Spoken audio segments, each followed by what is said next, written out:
I can never forget this, all my places, all the places. Hello, I'm Raittia Rogers, and I am a volunteer with the juvenile delinquents. And I come out here and I talk to them and I share my story and I speak life into the juveniles because they need someone like me, because I know exactly how it is. I was a juvenile, you know, in my teenager years, and I come and I pour into them and I share my book, my best-selling award-winning book, I Broke Out of Prison, and I just talk about it and just keep it real with them.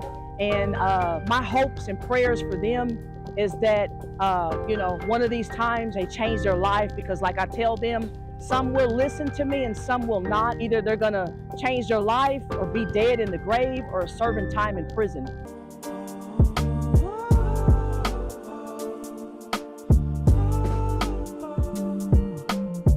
Wow, this was the house I lived in.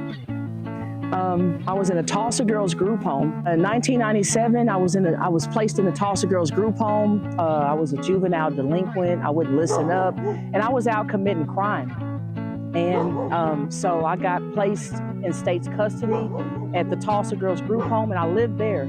Found out I was 7 weeks pregnant, and I was waiting on the big meeting for my parent to come, and she never showed up. The plan was to take my baby away from me and put me in therapeutic foster care, and that never happened because my probation officer at the time was Gwen Cheney. She was an angel, and I talk about this in my book, I Broke Out of Prison. She helped save my life. She found this place, the Madonna House Shelter, in 1997, and I lived here.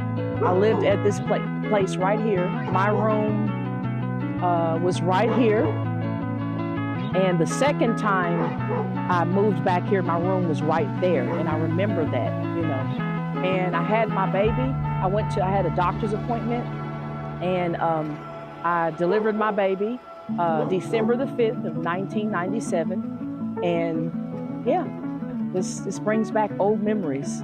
This is somewhere that you know you can never forget, because old memories were here, right in these two rooms, and I was just a young girl.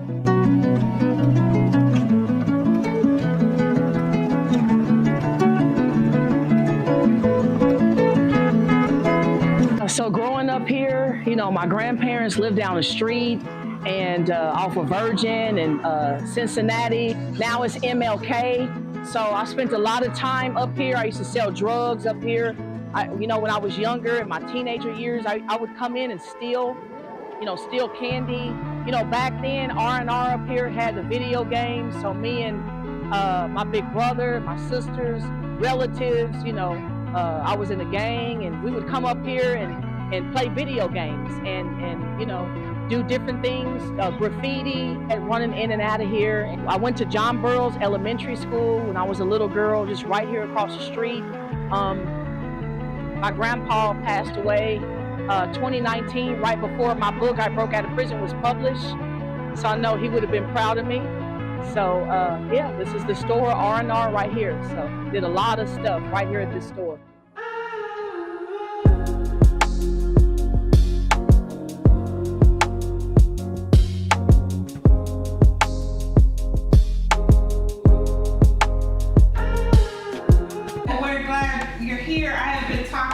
You've been sharing about your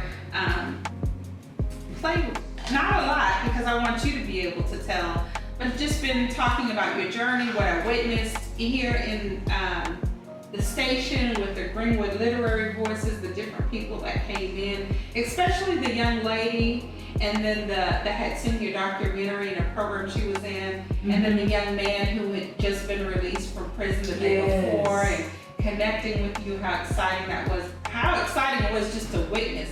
I can only imagine how it was for you to, as the author, to have that experience.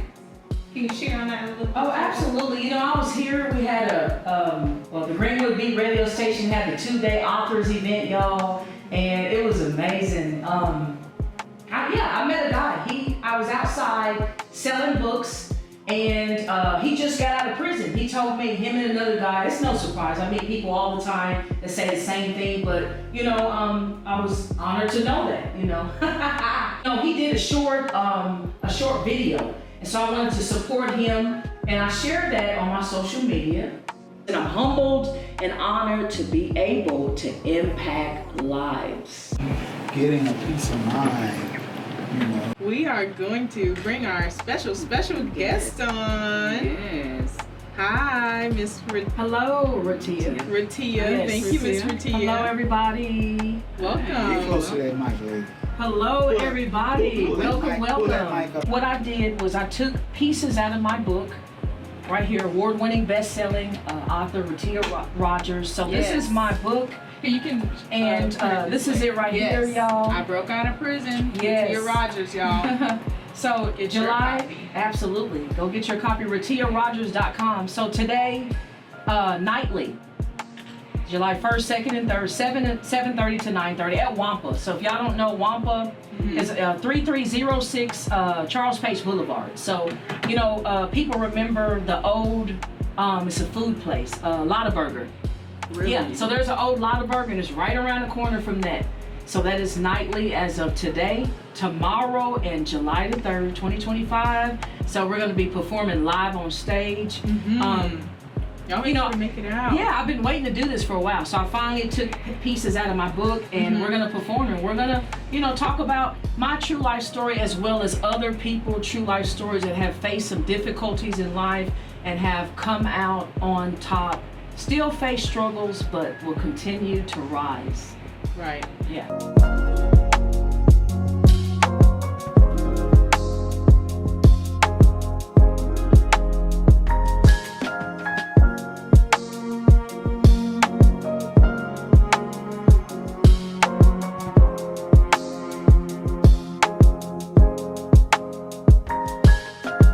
Okay.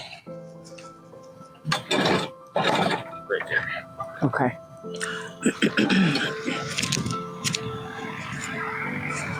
To get high on narcotics, go get drunk, go get laid. And that was the thing to do, at 13, 14, 15 years old. And that's how, teenage pregnancy came about at the age of 15 years old. It was very emotional for me. At 15 years old, I didn't know I was pregnant at the time.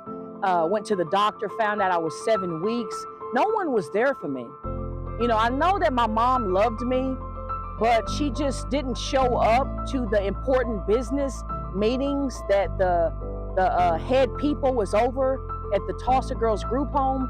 At the time, she never showed up.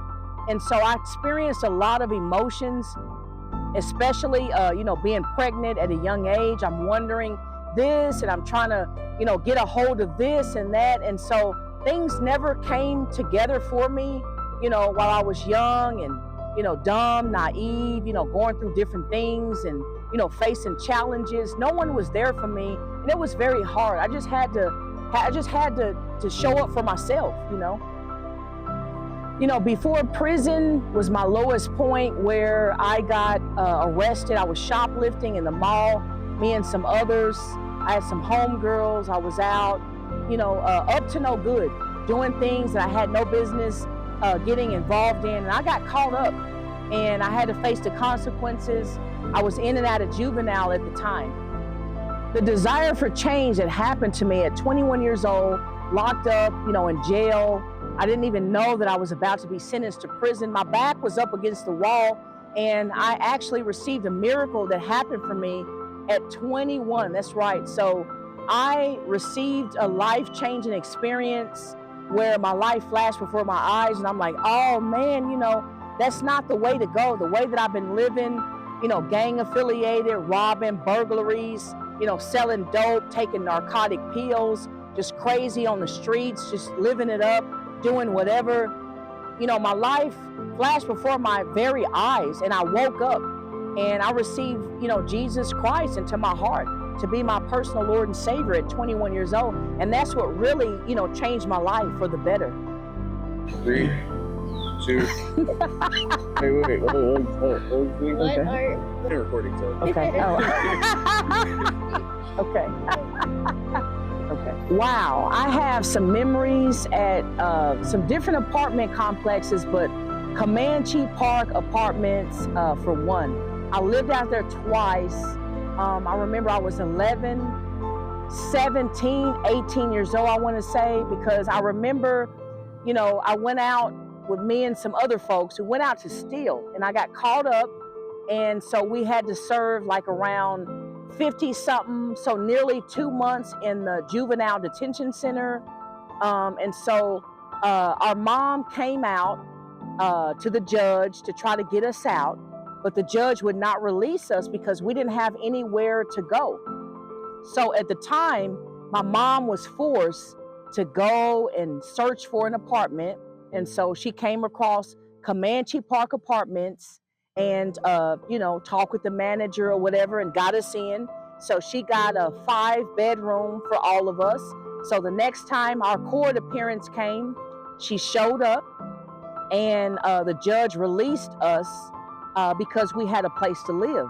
And so at the time, I remember I was around gun violence.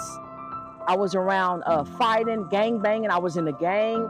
I did some fights out. Some people picked with me first, and it was on at the drop of a hat. I remember fighting a girl and a boy living out here in Comanche, and just different memories. Selling dope, be able to sell to crackheads, and it's a lot. It's even a lot that I can't even fathom right now in my mind. I can't even fathom right now in my mind. A lot went on. People know Comanche Park Apartments.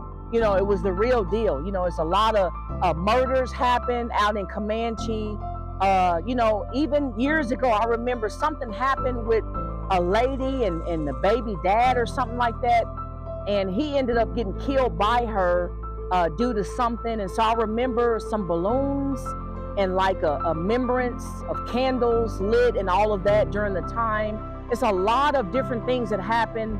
Even myself, there was an old pimp that, was with us at the time and, coming in, like busting through the security guard doors, coming through for us. Like, it was like a crazy pimp that nothing like that never happened with myself and the pimp, but he just was down for me because he knew my family and stuff like that. And it's a lot of crazy things that happened in Comanche.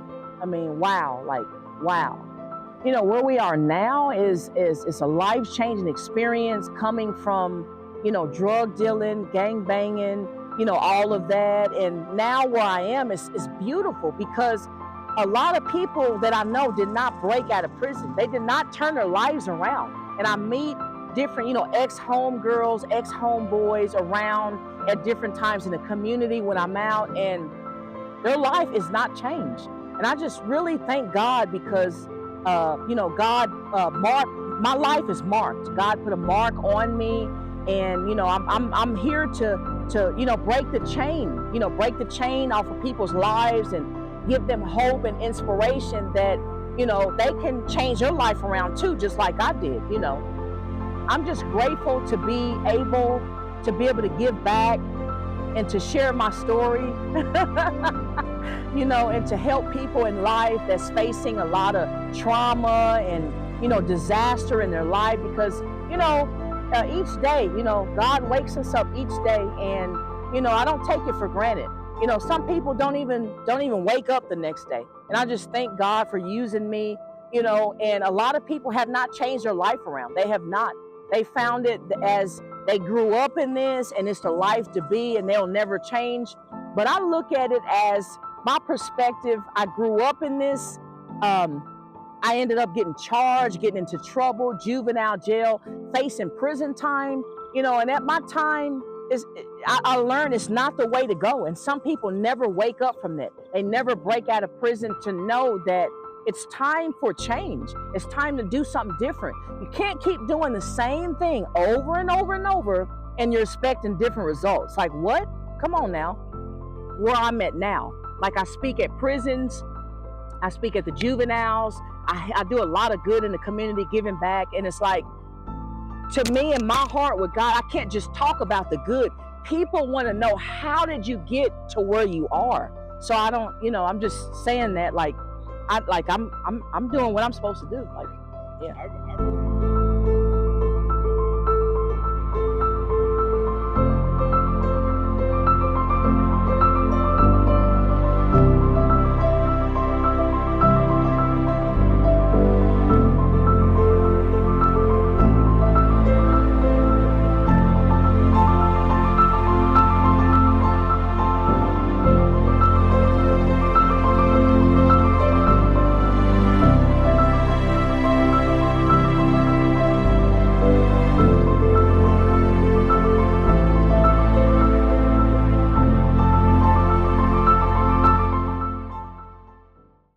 Jehovah, show her your strength, let her feel your love. Break the chains, lift the weight, let her rise above. Oh, lift her now, she's walking in grace, as your brother-in-law, Big Wolf.